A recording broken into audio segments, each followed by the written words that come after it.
Estamos ante el día más importante de los últimos meses y es que hoy mismo, según cómo funcionen las noticias económicas que tenemos, puede cambiar completamente el rumbo de los mercados mundiales. Quédate porque te voy a explicar exactamente cuál es la noticia, cómo poder interpretarla y cuáles son las variaciones.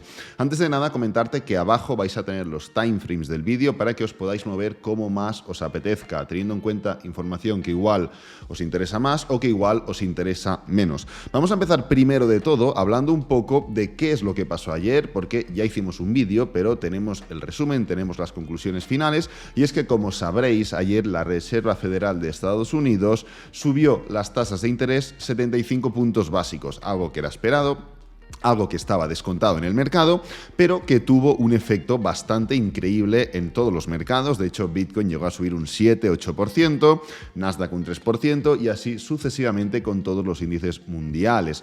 Pues bien, ¿cuáles son las conclusiones que podemos sacar? A ver, para quien no lo sepa, Powell lo que se ha marcado es un poco el interés o el objetivo de bajar la inflación al 2%, esto ya lo sabemos, pero además quiere hacerlo manteniendo una tasa media de tipos de interés de un 3-3,5% aproximadamente, ¿de acuerdo? ¿El tema cuál es? El tema es que ya tenemos un 2,5% en cuanto a tipos de interés y que aún quedan 3 reuniones más. Entonces se descontó ayer, porque creo que lo ponen por aquí, no sé si lo ponen por aquí, que el 75%, no sé dónde lo he leído, pero bueno, el 75% de los inversores, aquí lo pone, fijaros, los futuros descuentan ahora con una probabilidad del 75% que el FOMC subirá sus tasas 50 puntos básicos en septiembre y 25% que lo hará 75 puntos básicos. Powell dijo textualmente que no estaría de más una nueva subida de tipos más fuerte de lo habitual y eso se va a repartir entre 50 o 75 puntos básicos. Entonces, el tema es que no puede avisar, lleva todas las últimas reuniones, todas las últimas actas diciendo vamos a ir moviéndonos en función de lo que diga la economía, de lo que vayan saliendo los datos. Entonces no tiene un plan establecido, sino que va un poco, no dando palos de ciego, pero sí que actuando o reaccionando a lo que marca la economía. Eso es un pequeño problema porque, pues bueno, ya no es la falta de plan, sino es la falta de previsión que podemos tener nosotros. Pero fijaros, si descontamos que estamos a 2,50 y que la tasa más o menos media es de 3,5, vamos a hacer un cálculo muy sencillo, 2,50, sumamos que los próximos tipos de interés van a ser 0,50 puntos básicos, no hay ningún problema, y que aún quedarán 2 reuniones más. ¿Esto qué implica? Implica que solo que lo suba 0,25 cada una de las reuniones, ya nos plantamos en 3,5, que es la tasa que él ha planificado. Entonces, a menos que a lo mínimo que haya una pequeña subida más de lo habitual, una pequeña subida, pues ya sea de 0,75 aquí o incluso 0,50 en cualquiera de estos, ya estaremos sobrepasando la media que se ha planeado. La situación es esta y la situación es la que tenemos que descontar. Ahora mismo estamos viendo que está descontado 50 puntos básicos para la siguiente reunión de septiembre.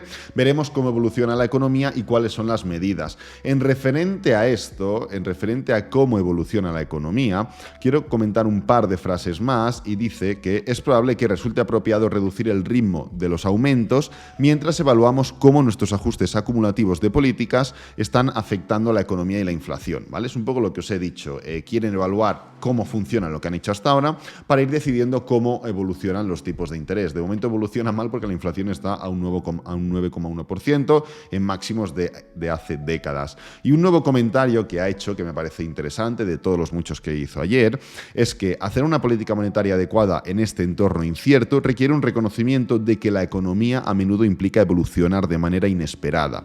La inflación obviamente ha sorprendido al alza en el último año y podrían darse más sorpresas, que es un poco lo que me preocupa, que no deja o no cierra la puerta a que salgan nuevos elementos completamente inesperados hasta ahora.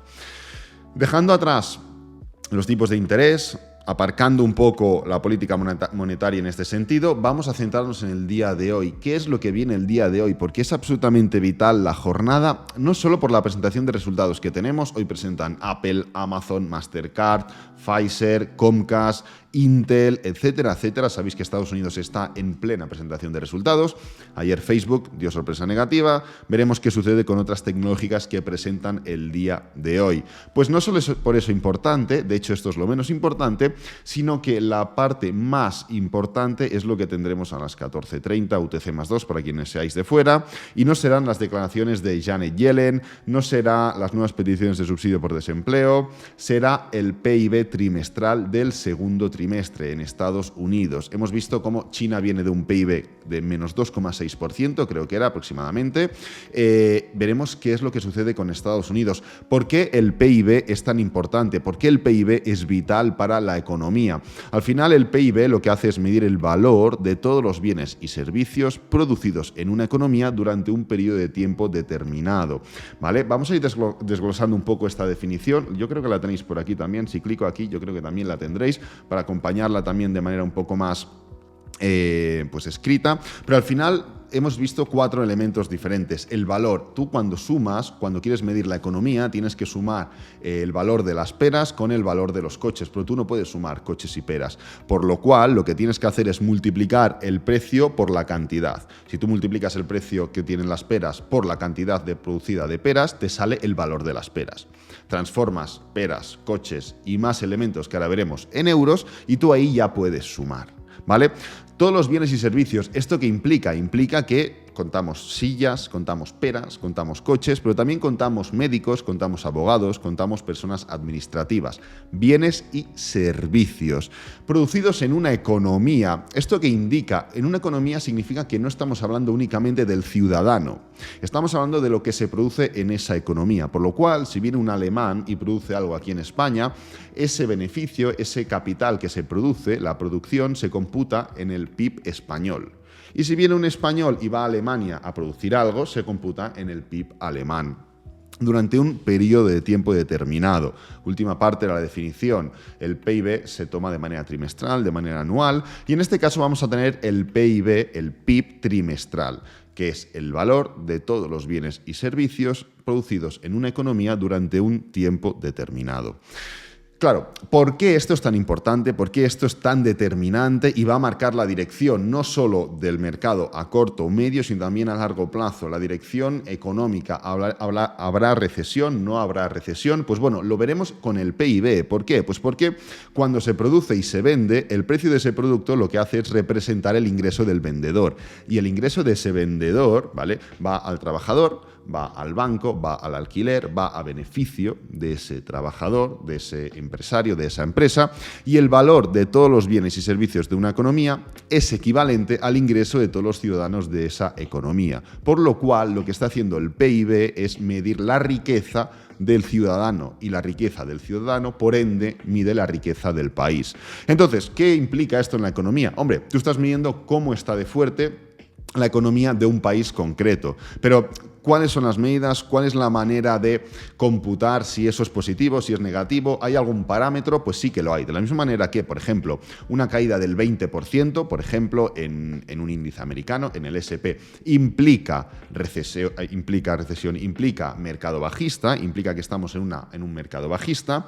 Cuando tenemos 2 trimestres consecutivos negativos decreciendo el PIB de un país, indica recesión, ¿vale? Y en este caso aquí tenemos el PIB de Estados Unidos. Como veis, pues tenemos una fuerte bajada tan clave como fue la bajada del COVID, luego una recuperación prácticamente nube, igual que en los mercados, y como veis, el PIB del trimestre pasado fue de menos 1,6. Veremos cuál es el PIB de este trimestre, porque, pues bueno, por regla de 3, si vuelve a reducir, si vuelve a ser negativo, no negativo, sino si vuelve a decrecer respecto al mes anterior, al trimestre anterior, implicará que estamos de lleno en una recesión. ¿Qué se espera? Pues bueno, se espera un 0,5. Creo, si no tengo mal entendido, vamos a ir al calendario económico, se espera un 0,5. Veremos cuál es la sorpresa, cuál es el resultado final y cómo afecta eso en los mercados. Pero tenemos que tener presente que si se confirma una recesión, si la noticia es tan devastadora como para que haya una sorpresa tan grande, la caída va a ser heavy. Y va a ser para sentarse en la silla y no marearse, ¿vale? Entonces, dejando un poco de lado todo esto, ahora que sabemos qué es lo que va a pasar, por qué, cuál es la importancia real, cómo podemos medirlo, vamos a ver primero qué pasa con el Fear and Greed Index, porque como podéis ver, lo tenemos actualmente en un nivel de 32. La subida ha sido increíble porque hemos llegado a estar a un 10, a un 8, si no recuerdo mal, pero seguimos estando en miedo. El nivel de 32 sigue marcando miedo y Bitcoin está en un nivel de miedo. Como veis, la tendencia ha sido al alza, ha sido a ir subiendo. Ya hemos estado comentando que mientras Bitcoin hacía un patrón bastante plano en todo este rango de aquí, lo que pasaba con el Fear and Greed Index es que iba de manera creciente. Va a ser vital este punto en el que nos encontramos. ¿Por qué? Pues bueno, básicamente porque podríamos marcar máximos decrecientes. Esto no es un problema. Esto no es un problema básicamente porque, como veis, en muchas situaciones, aquí, por ejemplo, el precio cae, está cayendo, del Fear and Greed Index, y cuando se intenta levantar, fijaros cómo el 14 de julio marca máximos decrecientes con el 15 de julio. ¿Veis? Aquí hay un máximo y el anterior máximo está aquí. El problema no es ese, porque posteriormente también vuelve a pasar. El 17 de julio vuelve a pasar con el 18 de julio. El problema es que sean 2 jornadas seguidas. Ahí es donde vendría el problema de cuidado, porque puede haber un problema en la situación de Bitcoin y puede iniciarse un movimiento bajista mayor, porque la consecución de 2 máximos decrecientes respecto al Fear and Greed Index implica una caída, porque es algo que no ha sucedido en ningún momento. Todo el rato puede haber una oscilación, puede haber una pequeña corrección, pero en ningún momento vais a ver una consecución de 2 máximos decrecientes en este sentido. Por lo cual, esto sería lo que implicaría problema. No es problema que el día de hoy cierre en 32, sería un máximo decreciente respecto a este punto de aquí, de 34. El problema es que el día de mañana cierre en 31, o en 30, o en 32 también, porque sucedería algo que no ha sucedido en ningún momento en toda esta recuperación y podría significar el principio de un nuevo movimiento correctivo. Habiendo comentado esto, vamos a ir ya directamente a analizar qué es lo que pasa con Bitcoin. Antes de ello, quiero enseñaros qué es lo que pasó ayer en los mercados. Bitcoin tuvo una subida, pues bueno, vamos a mirar los gráficos diarios. Bitcoin tuvo una subida de cerró pues aproximadamente un 8,20% arriba. Nasdaq, como representación del mercado americano, veis cómo cerró un 3% arriba, un poquito más. Esto para Bitcoin puede ser muy poco, pero para un índice es bastante. Y como veis, el DXY, en representación del dólar, fijaros que tuvo una caída de un 0,64%. Es normal, ¿vale? Cuando hay problemas económicos, el dólar actúa como moneda refugio. Cuando pues vemos noticias que el mercado se toma como positivas, el dólar pues tiene esa pequeña corrección, ¿no? Esto no es dólar en sí, sino es una cesta de valores que se comparan con el dólar, ¿vale? Con una cesta de valores extranjeros, de divisas extranjeras, que se comparan contra el dólar. Entonces, vamos a ir a analizar Bitcoin, que es al final lo que nos interesa. Como veis, estamos intentando dar continuación a ese movimiento. De la misma manera que os comenté, este movimiento de aquí, este pullback, es aceptable en 4 horas. Dentro de un pullback diario, que es en lo que estamos, en un pullback diario, puede haber correcciones intradiarias en 4 horas, pero no tiene por qué haber correcciones en gráfico diario, ¿vale? Pues bueno, de la misma manera que esto era innecesario en gráfico diario, que ahora haya dudas en la continuación, porque esto se puede interpretar como un impulso, un pullback y una continuación. Yo no lo veo así, pero bueno, te lo compro, entiendo que lo veas así. Pues bueno, si esto ya era innecesario, si todo esto de aquí era innecesario, que ahora haya corrección es mucho más innecesario aún. Entonces, ¿qué indica esto? Indica que el día de ayer fue de continuación, fue que puede marcar la continuación alcista, no solo porque vemos un dibujo de esto, esto y esto, sino porque además estamos viendo cómo tenemos el nivel de 21.600 por debajo, la media móvil por debajo, tenemos Fibonacci por aquí, tenemos diferentes historias, vale, perfecto. Pero luego, dudas aquí no, ¿vale? Dudas aquí ya 100% que no. En cualquier tesitura sí que las puede ver en 4 horas, lógicamente, porque el mercado es fractal y dentro de este movimiento diario, que pudiera o no pudiera darse, yo no considero, pero bueno, pudiera darse. Puede haber correcciones de 4 horas, perfecto, pero ya está, no correcciones diarias, de la misma manera que esto de aquí sobraba. Entonces, ¿hay posibilidades de ver este movimiento? Hombre, por supuesto que las hay, y más si hoy tenemos noticias importantes, noticias interesantes de cara al PIB, de cara a la situación real económica mundial. Pues va a haber un movimiento muy interesante hacia arriba, sin ninguna duda, pero técnicamente hablando, porque esto es un poco apartado de noticias, esto es un poco push generado por una noticia económica, fijaros que estamos generando una vela de dudas, ya veremos cómo cierra el día de hoy. Estamos en la media móvil de 50 diaria, lo cual es un nivel de resistencia muy importante para marcar los pullbacks largos. Podríamos entender que romper la media móvil de 50 diaria implica un pullback mayor, pullback semanal, pullback de cualquier índole, pero más allá de un gráfico diario. Y va a ser muy importante no solo superarla, sino estar muy pendientes de los máximos anteriores. En 4 horas se ve mucho mejor esto que os estoy intentando comentar. Y es que, vale, si aceptas esto como un canal de continuación, tú tienes que ver continuación, progresión alcista. Te puedes permitir el lujo de hacer pullbacks e intradiarios, etcétera, etcétera, perfecto, pero tú tienes que ver esa continuación, tú tienes que ver ese desarrollo alcista. Y ahora mismo, por mucho que haya subido, porque, pues bueno, literalmente desde los mínimos de este teórico movimiento ha subido un 13%, está muy bien, pero no es suficiente un 13%, tiene que ir más allá. Estamos viendo ya desaceleraciones, estamos viendo ya movimientos correctivos, es normal, primero por todo lo que ha subido, segundo porque después de un impulso viene un pullback y tercero porque vienen noticias muy, muy, muy importantes, por lo cual, ¿quién quiere jugársela a escasas horas o a escasos minutos de noticias tan claves como las que vamos a ver durante la jornada de hoy? Bueno, pues si eres gambler sí, si tienes mucha experiencia también, pero por regla general no. Prefieres mantenerte aparte, prefieres mantenerte al margen de todo esto que podamos ver. ¿Cuáles son las claves? ¿Cuál es la manera de analizar? ¿Cuáles son las cosas que tenemos que tener en cuenta? Básicamente, entender nuevamente el tema de los cierres, ¿vale?